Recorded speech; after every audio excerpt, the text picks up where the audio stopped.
ስሜ ነስሮ ሙክታር ይባላል። በጣም በፍጥነት የሚነዳ አይሱዚ ነበራሉ። እኔ አላቅም አላስታውስም። አይሱዚ እንደሌላ ገጨህና በጣም ወደ ላይ አንስቶ እንደገና አባሮሃል አሉ። ከዛ በቃ ዘጋሁ። እኔ ትንፋሽ ራሱ የለኝ በቃ ምንም ስነከም ትንፋሽም የለኝ። እጄ ግራ እጄ ደግሞ ከአንገቴ ወጣ። ከዛ ደግሞ 6-7ቱም ጥርሴ የፊት ጥርሴ እንዳሉ ተሰበሩ። ሆስፒታል ወሰዱኝ። አይሲዩስ ቶሎ ይሞታል በቃ የልጅ ይሞታል አይሲዩስ ካልገባ ብሎ ወዳው አይሲዩስ አስገቡኝ። ሁሌ ሞተ ተብሎ ያለቀሱ ነው ወንድሞቼ በቃ። ከዛ በ15 ቀኔ አይኔ ከፈትኩ አሉ። 1 አመት ከ2 ወሬ ነው ቤት ቁጭ ካልኩኝ። መስሪያ ቤት ሄጄ አላቅም ምን እንደሆነ አላቅም። በዛው ደግሞ ከሰረ ነው ተዘጋ። የሚከፈለኝም ነገር ቆመ።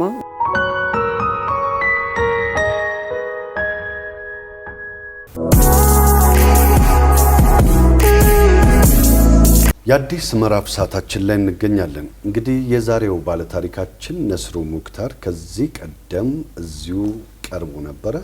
ታሪኩንም አካፍሎን ነበረ።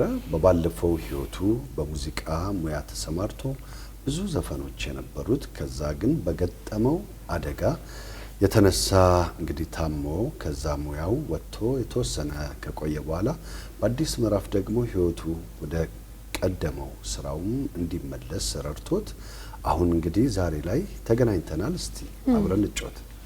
እንኳን ደህና መጣ።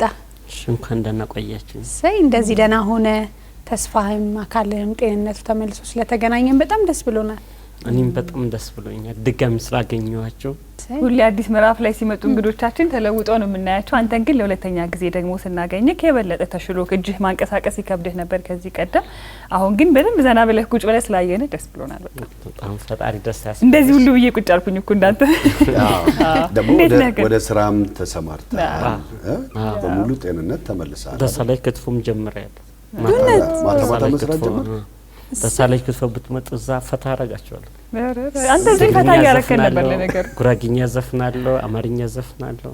እዚህ ኢቢኤስ ላይ በቃል ከምናገረው ወይም ከምንናገረው በላይ ካርጋችሁልኝ ወይም ካረገልኝ ኢቢኤስ በኋላ ንቃቴ መመለስ ጀመረ፣ ማስታወሴ መመለስ ጀመረ፣ ጉልበቴም ጥንካሬ መምጣት ጀመረ። ከዛ ደግሞ ህዝቡም በውጭም ያሉ በአገር ውስጥም ያሉ ስለኔ ማልቀስ ማዘን ከመጀመራቸው ሲነገረኝ በቃ በጣም ሞራል እየተገነባ መጣ። ከዛ በኋላ ደሳለኝ ክትፎ ቤት ደውሎ በቃ አንተ ቤትህ ነው፣ አንተ በተሻለ ሰዓት በቃ ቤት ነው፣ በመጣ ሰዓት ስራህን ትጀምራለህ፣ ችግር የለውም ብሎ። አሁን እንዴት ነህ? ጤና በደንብ ሙሉ ለሙሉ ተሽሎሃል ማለት አይሻልም? እዚህ ጋር ይዛጋይ ከማለት ለፈጣሪ ምስጋና ማቅረባችን ተመስገን ጌታዬ ማለቱ ይሻላል። እኔ እንደምናገሩ እዚህ ጋር ይዛጋይ ብዬ ለምናገር በቃ ፈጣሪ ማስቀይሞ ይመስለኛል። ለዚህ ላበቃኝ ባለፈው እዚህ ሲቀርብ እጄ ተይዞ የመጣው ተደግፎ እጄ ተይዞ ታቅፌን የመጣውና ዛሬ ግን ይሄው እንደዚህ ፈታቤ ቁጭ ብዬ ከናንተ ጋር እኩል ለማውራት በቂታ። ስለዚህ ለዛ አምላክ ደግሞ እንኳን አብሮ ደስ አለን። ለዛ አምላክ እዚህ ጋር ይዘጋይ ማለቱ እንተውና ተሽሉኛል። አሪፍ ደረጃ ላይ ያለ ያገግማል። በጣም ደስ ይላል። እንግዲህ ከመንፈስ ጥንካሬ ደስ ይላል። በአንዳንዴ ሰውነት ላይ ለውጥም እንዲኖር መንፈስ አብሮ ሲበረተኛንም እዚህ ያጫወትከን በሳቅ በጨዋታ ይሄ መልካሙ ነገር እያሳየን ነው ያዋልከውና ሙዚቃ ሰርተሃል። አንድ በጣም ቆንጆ ሙዚቃ ጤና ከተመለሰ በኋላ ሙዚቃ ሰርተሃልና ከዚህ ቀደም ደግሞ ስናየው ማስታወስ ችሎታ ሌሎችን ግጥም የሚያዝ የማጥናቱ ነገር በህመሙ ምክንያት ዝቅተኛ ነበረ። እንዴት አጠና? እንዴት ሙዚቃውን ሰራ? አላማውስ ምንድነው? ማለት ይጣፋኝ ነበር፣ ማስታወስ አልችልም ነበርና አሁን በፊት እንኳን ዘክሪ ትግርኛው ሲሰራ 3 ቀን ያጠናሁት። ትግርኛ አላቅም ምንም አላቅም ነበርና ከተጻፈ ዛሬ ተጻፈልኝ 3 ቀን ብቻ አጥንቼው ከዛ ስቱዲዮ ገባሁት። ግን አይመስልም በደንብ ነው። በጣም ፈጣን ነበርኩኝ። ኦሮምኛ በአማርኛም ሰራሁ። እሱም ኦሮምኛ አላቅም ግን ኦሮምኛውም ያጠናሁት በ3 ቀን በቃ በ3 ቀን ያስኩት ወደ ስቱዲዮ በቃ ፈታቤ በጣም ብዙ አመት እንዳጠናሁት የሰራሁት ፈጣን ነኝ። በቃ ዛሬ የሰራሽኝ ነገ ከነጎዳ ወደው ነበር። ግን አሁን ይሄ ህመም ከመጣ በኋላ የማስታወስ ችሎታዬ በደንብ ስላልተመለሰ ይሄኛው ራሱ ሳጠናው ብዙ ጊዜ ፈጀ የነገረኝም ከደራሲው ጋር አብረን አይዲያን የሰጠሁት ግጥም አብረን የጻፍነው ተስፋዬ ነጋሽ ይባላል። እንደውም የዜማና ግጥም ደራሲ ጎበዝ ልጅ ነው። ከሱ ጋር አብረን ይሰራ ነው።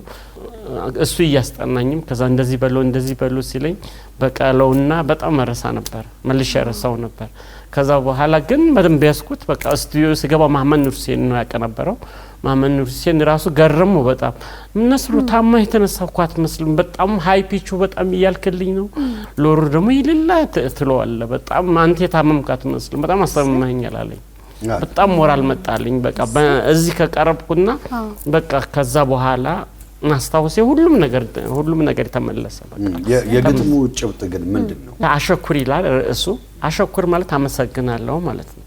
አመሰግናለሁ ማለት ለህዝቤ እንደዚህ አቅፎ ልጅ እንደ ልጁ ላየኝ ከልጁ ጎሮሮ ቀንሶ ለሰጠኝ ነስሩ ሞቷል ብሎ አደጋ ደርሶበታል ሞቷል ብሎ ላለቀሱ ውጭም ላሉ አገር ውስጥም ላሉ ለነሱ ምስጋና እኔ ሰጥቼ አልችልም። ፈጣሪ አይታችኋል የሰራችሁት ላረጋችሁት ነገር ፈጣሪ ውለታችሁን ፈጣሪ ይክፈልልኝ። እኔ ስለማልከፍለው እሱ ይክፈልልኝ። እንደገና እናንተም አመሰግናችኋለሁ ፈጣሪም አመሰግናለሁ።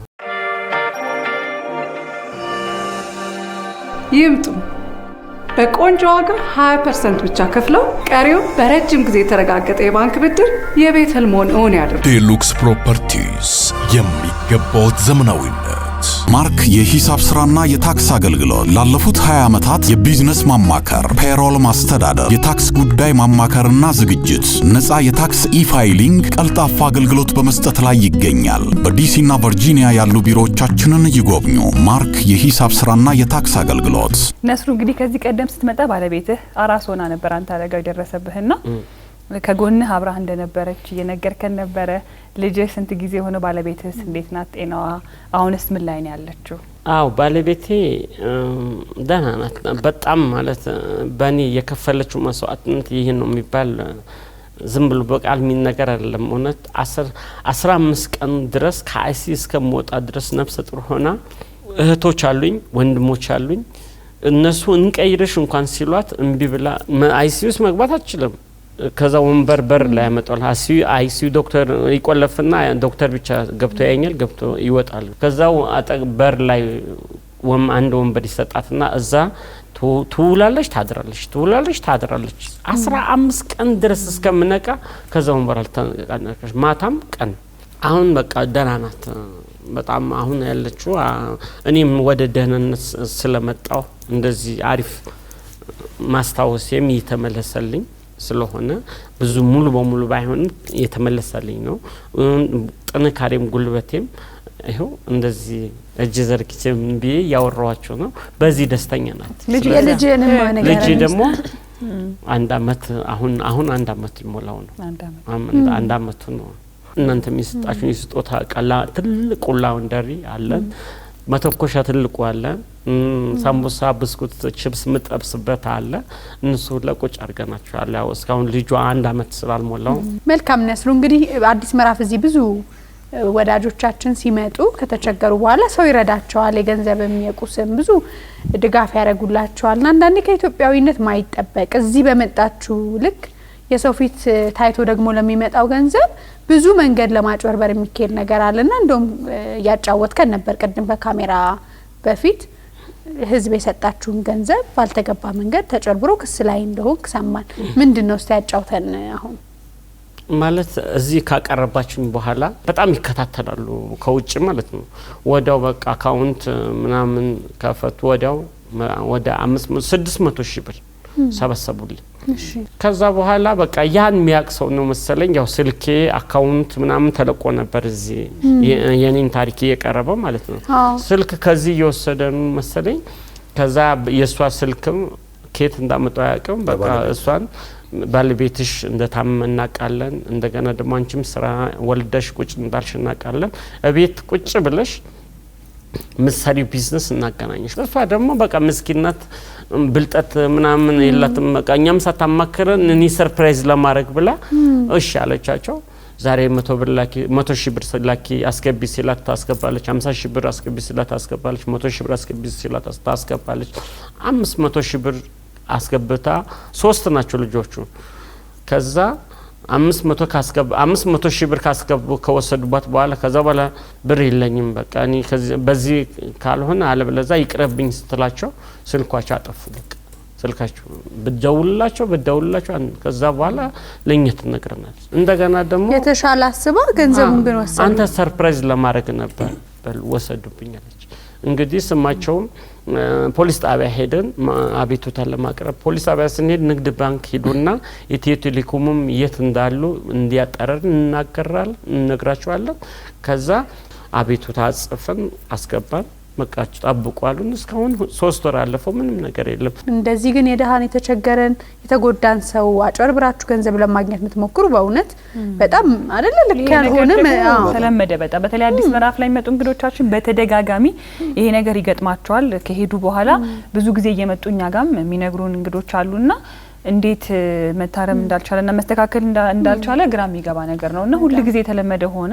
ሲወጡ አንዳንዶቹን እንደውም እንነግራቸዋለን። እዛ ብቻ ሳይሆን ግን ሁላችንም እንጃ እናንተ ከተሞከራችሁ እንጂ እኔም ተሞክሬ አውቃለሁ። ብዙ ሰው ነው የሚሞከረውና ባንክም ሜሴጆች ይልካሉ፣ የጥንቃቄ መልእክቶችን ሁሌ ይላካል። እንግዲህ በዚህ አጋጣሚ ይሄንን የምትከታተሉ የኢትዮጵያ ሕዝቦች ጥንቃቄ አድርጉ እንላለን። የህግ አካላትም ይሄን ነገር ቶሎ እርምጃ እንዲወስዱበት ማሳሰብ እንወዳለን። አሁንም እንግዲህ ላለህ ደግሞ የሰው እርዳታ ለምትፈልገው ለምትሻው ሕክምና ላይ ነገና ብዙ ነገሮች ይቀሩሃል። ሰዎች እንግዲህ የተለመደ ትብብራቸው እንደሚያደርጉልህ እናምናለን። ወደ ሙዚቃው እንሄድ አይደል አሁን? ፈጣሪ እንግዲህ ጨርሶ ይማር። አሜን። እነዛ ለተጨነቁ ላሰቡልን ሰዎች እናመስግናቸው። በዘፈናችንም ቢሆን ለእናንተም ለኤቢኤስ በተለይ በቃል ከማይናገረው በላይ ሙዚቃም ላይ እየጠቀስኩት ነው። ደስ ይላል። ስለዚህ ወደ ሙዚቃው እናልፋለን። የአዲስ ምዕራፍ ሰዓታችን ይህንን ይመስል ነበር። አብራችሁን ቆዩ። ግሪን ስታር ኦርጋኒክ ሚሊንግ በከፍተኛ ጥራትና ጥንቃቄ የሚመረቱ ምርቶቻችን በዓለም አቀፍ ስታንዳርድ በሶስተኛ ወገን ተመዝነው ሰርቲፋይድ የሆኑ ናቸው። የጤፍ ዱቄታችን ከማሳ እስከ ገበያ ልዩ ቁጥጥር ከሚደረግለት ከንጹህ ኦርጋኒክ ጤፍ በዘመናዊ ፋብሪካችን ጥራቱ በላቦራቶሪ ተረጋግጦ እየተመረተ ለገበያ የሚቀርብ ነው። የተለያዩ ዱቄቶቻችንና የባልትና ምርቶቻችን ልዩና ተመራጮች ናቸው። ምርቶቻችንን በሁሉም ስቴቶች ከአማዞን፣ ዎልማርት፣ የሀበሻ ማርኬት እንዲሁም ከዌብሳይታችን ማግኘት ይችላሉ። ግሪን ስታር ኦርጋኒክ ሚሊንግ። ኤዲሰን የኤሌክትሪክ ዕቃዎች፣ ኤዲሰን አምፖሎች፣ ማከፋፈያዎች፣ ብሬከሮች፣ ሽቦዎች፣ ኤዲሰን ስታቢላይዘሮችን ከተለያዩ የኤሌክትሪክ መደብሮች ያገኟቸዋል። ኤዲሰን ታላቅ ስም። ኦቪድ ሪል ስቴት ልማትን ራዕዩ አድርጎ እጅግ ግዙፍ በሆነ ቦታ ላይ 60 ሺህ መኖሪያ ቤቶች የሚገነቡበት ስማርት ከተማ ለቤት ፈላጊዎች ለማስረከብ 24/7 ሌት ተቀን በመስራት ላይ ይገኛል። ራዕያችን ልማት ነው።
Bene.